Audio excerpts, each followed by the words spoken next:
Hi, this is Mato.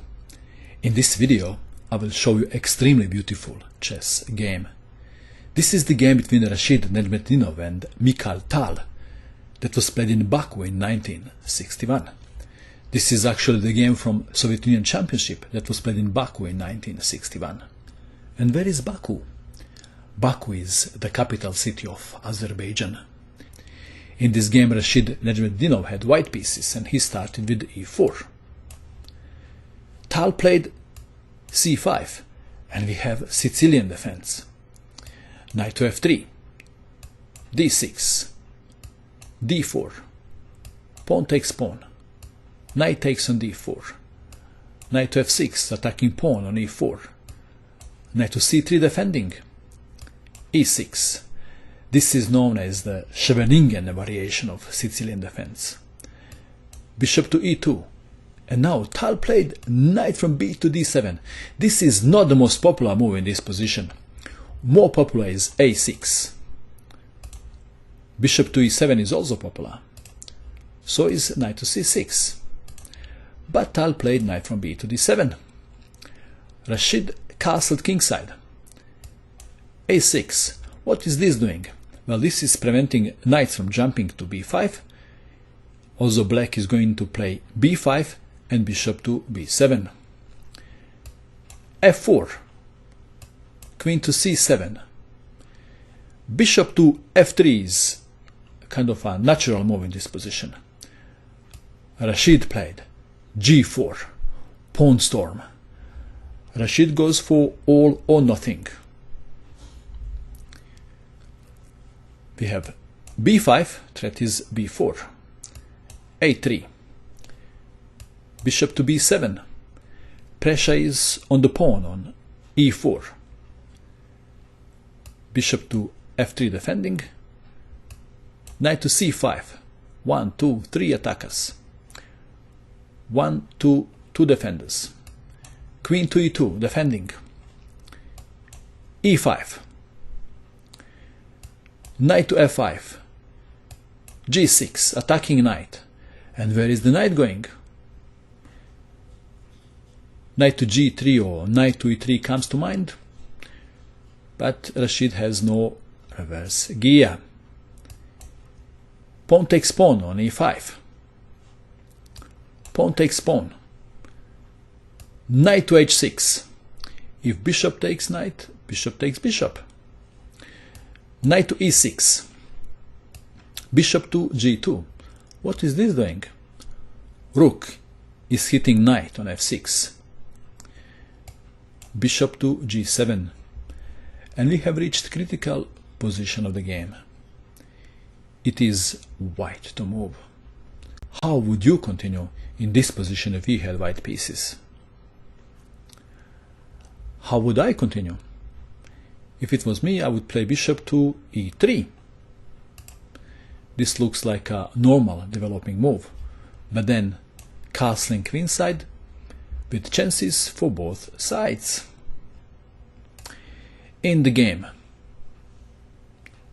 Rashid sacrificed the exchange. Why? Well, let's see why. Bishop takes rook. Knight was the defender of a d5. So now knight to d5, attacking queen, and queen to d8. What's wrong with taking that knight? If bishop takes knight, pawn takes bishop, attacking knight on e6. And where is the knight going? If knight goes to d8, this doesn't look very promising for black, does it? So perhaps then knight to d4, attacking queen. But then queen to f2, hitting bishop, extraying pawn on f7. White is better. Okay, let's go back to our game. In the game, queen to d8 was played. Queen to f2, knight and queen are hitting bishop on f6, extraying pawn on f7. Black played knight to f4. Bishop takes knight. Pawn takes bishop. How would you continue now? Well, I thought that this is a good move. Taking pawn on f4. Rashid played e5. And Tal captured pawn on e5. There was another interesting continuation here, and that is bishop to h4, attacking queen.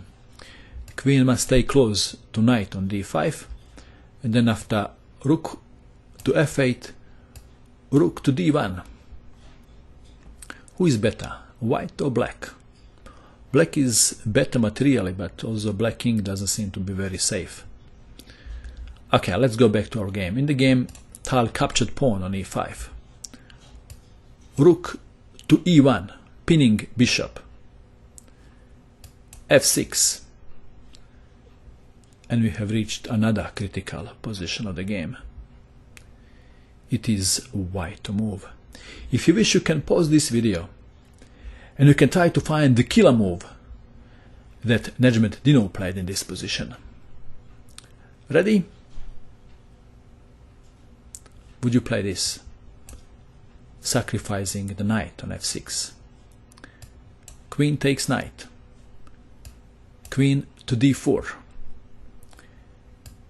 King to f8, unpinning. Rook takes bishop. What happens if rook is played to d8? If rook goes to d8,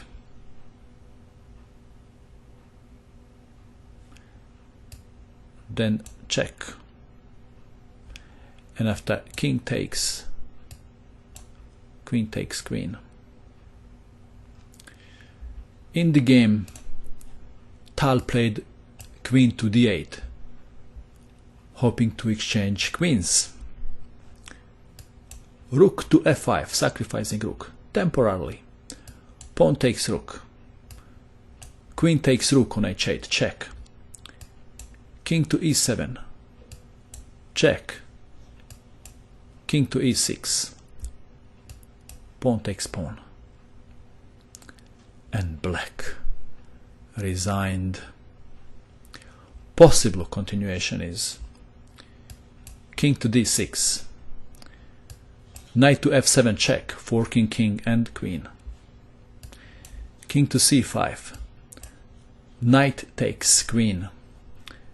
Bishop takes bishop, king takes bishop, rook takes knight, queen to c7 check, forking king and rook. That's why in this position Tal resigned. How did Tal react to the loss? Did he throw tantrums, swept pieces of the board or something like that? Nothing like that. Tal was a gentleman.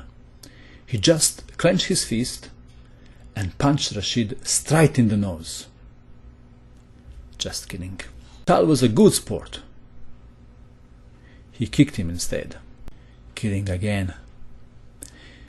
Years later, Mikhail Tal told a journalist that this loss was the happiest day of his life due to the beauty of his opponent's play. Interesting, isn't it? And that is all. I hope that you enjoyed watching this video. I wish you good luck with your chess. And bye for now.